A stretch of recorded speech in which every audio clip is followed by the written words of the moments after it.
Olá pessoal, tudo bem? Vamos voltar à nossa série de artigos, vamos retomar aí de onde paramos. E hoje eu quero falar de um assunto também bastante interessante, que pode até ser polêmico, mas como sempre essa não é intuito. O dízimo.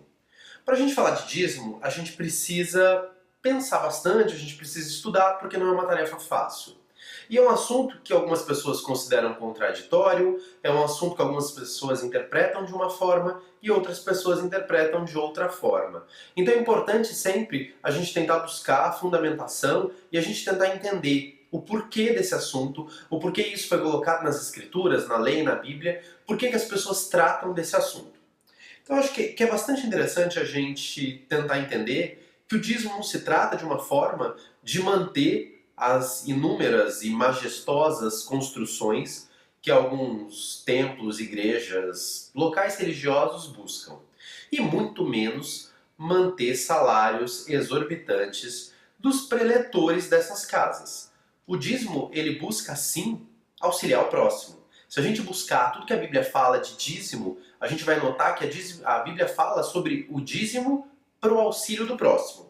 E aí tem uma citação muito interessante, que eu gosto muito, que ela está em Hebreus 7, versículo 7, que diz assim: sem contradição alguma, o menor é abençoado pelo maior. Se a gente olhar o intuito dessa citação na Bíblia, ela quer dizer o quê? Ela quer dizer que as pessoas que têm mais condição vão auxiliar as pessoas que têm menos condição. E realmente isso faz sentido, isso é lógico. Então, se a gente for adiante, a gente vai saber que muitos pensam: pô, mas é muito mais fácil eu pegar o meu dízimo, eu dar o meu dízimo para a igreja e a igreja faz a caridade, eu não preciso me preocupar, eu não preciso conversar com o morador de rua, eu não preciso me preocupar com nada. Eu dou o dízimo para a igreja e a igreja vai fazer a caridade. Mas a gente consegue ter certeza que a igreja está realmente fazendo a caridade? A gente consegue ter certeza de que o dízimo que a gente doa para aquela instituição de caridade, ele está sendo realmente utilizado para o que eu gostaria que ele fosse utilizado? Ou melhor, para o que Deus gostaria que ele fosse utilizado? A gente não tem como ter essa garantia, nem essa certeza. A gente pode ter a facilidade de, talvez, ficar com a cabeça tranquila. Fiz minha parte, dei meu dízimo. Agora o problema é da igreja que não está administrando bem. Mas será que isso é certo? Será que essa forma de pensar é certa? Será que é isso que Deus queria? Porque assim, se a gente parar para ver qual é o segundo maior mandamento da Bíblia. O primeiro, amar a Deus sobre todas as coisas. E o segundo, amar o teu próximo como a ti mesmo. Esses são os dois maiores mandamentos de meu Pai. Jesus disse isso. Então se a gente parar para pensar nisso, será que eu estou ajudando o próximo? Será que eu estou amando o meu próximo a ponto de ajudá-lo? E aí fica a dúvida se a gente está fazendo isso da forma correta. A gente encontra várias outras citações na Bíblia sobre dízimo e vários outros momentos que a Bíblia fala sobre dízimo. Uma outra parte que eu também gosto muito, que eu acho muito interessante, ela está em 2 Coríntios 9, versículo 7, onde expressamente diz que Deus valoriza as pessoas quando a contribuição é feita com alegria. Logo, algo que é visto como obrigatório, como imposto, não é algo que nos traz alegria, nem algo que se torna prazeroso. Então, se esse algo não é prazeroso e nos traz alegria, não nos traz alegria, será que essa doação imposta do dízimo, que alguns locais religiosos colocam, ela realmente é o que Deus queria? Sei que muitas pessoas vão rebater e vão falar: não, mas tem na Bíblia a citação dizendo que tragam ao templo, tragam à casa, tragam ao sacerdote. Concordo. Isso é tudo Velho Testamento. Mas de qualquer forma eu concordo. Até porque muitas pessoas vão dizer: já vi isso também pela internet quando eu fiz essa pesquisa. Não, mas Jesus abrogou o que dizia o Velho Testamento e as leis antigas. Então o dízimo também está abrogado nisso, o dízimo também foi deixado de lado. Bem, eu entendo que Jesus não veio para dizer: olha, esqueçam o Velho Testamento e pensemos só no Novo. Jesus veio para tentar mostrar na prática o que deveríamos fazer. E aí o importante de tudo isso é a gente pensar: se quando a gente pega o nosso dízimo e para uma liberdade uma tranquilidade, não seria nem uma liberdade, mas uma tranquilidade interna da nossa alma, do nosso sentimento, a gente pega e doa os nossos 10% para determinada instituição religiosa, a gente está falando: ó, estou fazendo a minha parte, estou fazendo o que Deus me pediu. Mas será que eles estão fazendo o que Deus gostaria que fosse feito?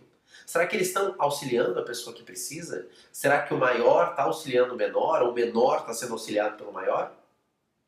Ou será que a gente só está pagando o concreto, o bloco, para construir templos maiores e maiores e maiores, e cada vez se pedir mais dinheiro, mas quando a gente procura ver qual é a caridade, qual é o trabalho de doação que é feito, a gente não encontra muita coisa.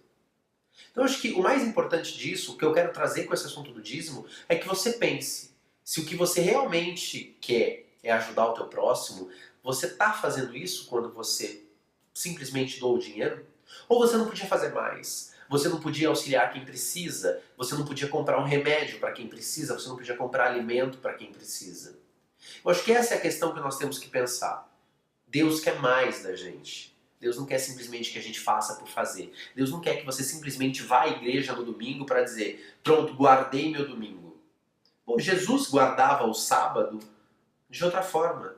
Ele saía para curar pessoas. Ele foi até criticado por algumas pessoas da época, mas ele saía para curar pessoas. Essa era a forma dele de doar aquele tempo dele para Deus. Se bem que toda a vida de Jesus foi doada para Deus, mas essa era aquela forma dele de doar o tempo dele para Deus. Então se a gente pensar que Jesus doava o seu tempo de uma forma muito mais bonita, de repente o guardar o sábado ou o domingo, e aí eu acho que não existe tanto problema em qual é o dia que você guarda, mas que seja qualquer um desses 2 dias, até porque muitas pessoas trabalham no sábado e não podem guardá-lo.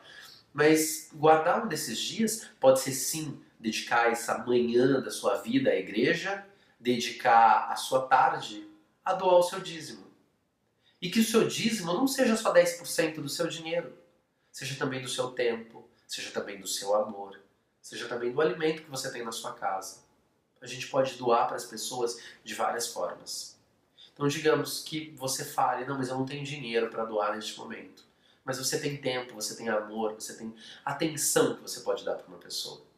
Então existem várias formas da gente doar o dízimo. Encontra a sua, encontra a melhor, a mais prazerosa, a que você faça com mais alegria e a que você possa sim auxiliar as pessoas. Porque essa é a intenção de todas as citações sobre o dízimo na Bíblia. Continuo dizendo, Deus ama a todos, sem exceção. Deus me ama, Deus te ama, exatamente como somos. Deus não quer mudar nenhum de nós, Ele só quer que nós tenhamos uma vida juntos a Ele. Então, se doa a Deus, permita que Ele faça parte da sua vida e permita que as maravilhas dele aconteçam na sua vida. Eu já disse, eu sou um exemplo disso, eu vejo isso sempre. Na minha vida, Deus faz maravilhas constantemente. E não porque eu sou uma pessoa perfeita, não porque eu dou o meu tempo para falar um pouco da Bíblia para outras pessoas, não porque eu estudei teologia, não por nada disso. Deus faz isso porque Ele é um Deus de graça, de misericórdia. E Ele quer o melhor de cada um de nós. Basta que nós permitamos que Ele habite em nossa vida. Então, gente, o desafio continua. 7 dias com Deus e a sua vida muda radicalmente. Experimenta. E depois me conta. Manda um e-mail para mim no site e diz se a sua vida mudou ou não. Deus está aí para a gente usar. Ele é ilimitado, Ele não acaba. Gente, vamos aproveitar. Vamos nos unir no amor de Deus e vamos seguir uma vida linda junto de Deus. E você vai ver que a sua vida vai mudar muito, que coisas maravilhosas vão acontecer na sua vida. Acredita em mim. E mesmo que não acredite, testa, só para me desafiar. Eu garanto que só você vai ter a ganhar. Uma ótima semana a todos. E na próxima semana a gente volta com mais um assunto. Fiquem com Deus.